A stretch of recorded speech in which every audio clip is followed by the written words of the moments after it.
rumors, sir? What do you say to that? It's rumors until it's there, di ba? There's always discussions. There are people with happy of our direction, may people na hindi happy sa direction. Ako personally, I think everyone's campaigning instead of governing.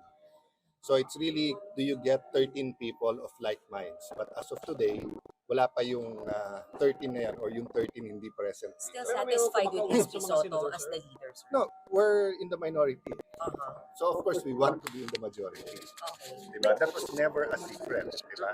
Sila, they were in the minority, they got into the majority. But when they got there, everyone was happy giving them a try. They have their victories, they have their faults. But yun nga, kung ako tatanungin mo, parang there's a national campaign going on. It's issues that are not gut issues, no? It's the direction that's important So to us sa ongoing minority. ang pag-uusap Maraming para discussions. makapag-usap, para mapalitan yung leadership, sir? All kinds of pag-uusap. Paano baguhin yung direction, kamusta yung leadership, makakatrese ba? That's never been a secret. But no 13 yet. No 13 yet.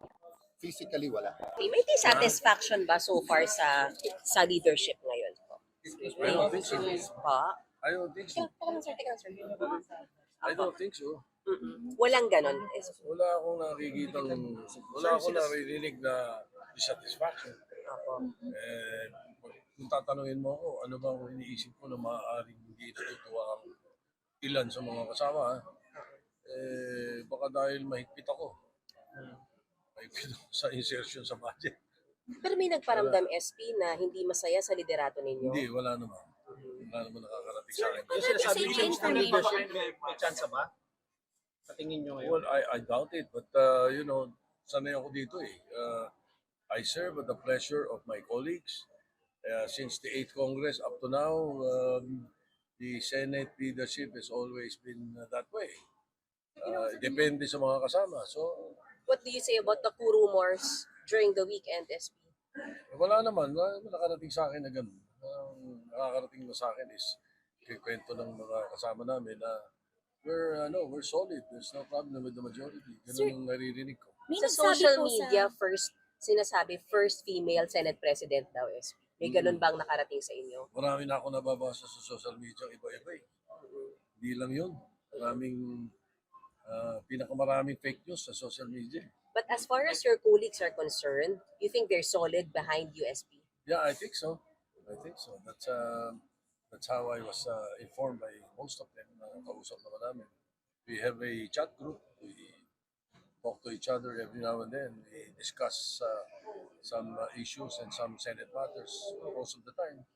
So nagtanungan ba kayo doon sa chat group ninyo na kasama pa ba tayo or what? Meron parang loyalty check.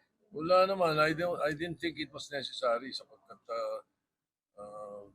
yung sila mismo nagtatanong sa akin din eh na ano ba itong meron pang nakapost na mga litrato, ganyan.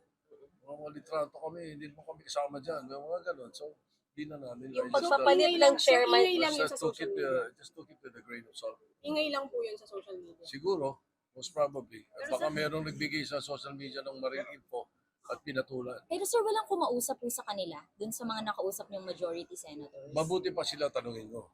committee, Dahil walang sir, kumausap yung sa akin. pagpapalit sa committee chairmanship, meron bang ano yan? Sir, wag naman ganyan. Sir, wag naman ganyan. Tinutulak po ako, sir. Ikaw nanunulak, sir eh.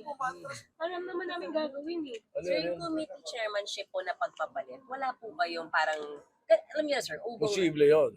posibleng ano eh. Posible yun. Posible medyo merong hindi natutuwa sa pagpapalit ng chairmanship. Yung foreign relations, are we talking about that? Posible yan, yes. And how are you addressing it, SP? Well, the majority is deciding, diba, and has decided that Senator Erwin Tulfo will be chairman of the Committee on Foreign Relations.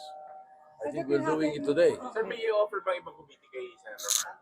Hindi ko alam na si Senator Zubiri ang kausap ko. Pero inayawan na yung policy amendments, SP. Sa akin, mix. Thank you, SP. Mr. President, I move that we elect Senator Erwin Tulfo as chairperson of the Committee on Foreign Relations, Vice Senator Amy Marcos. I so move, Mr. President. Any objection? There being none, Senator Arvin Tulfo was elected. May we recognize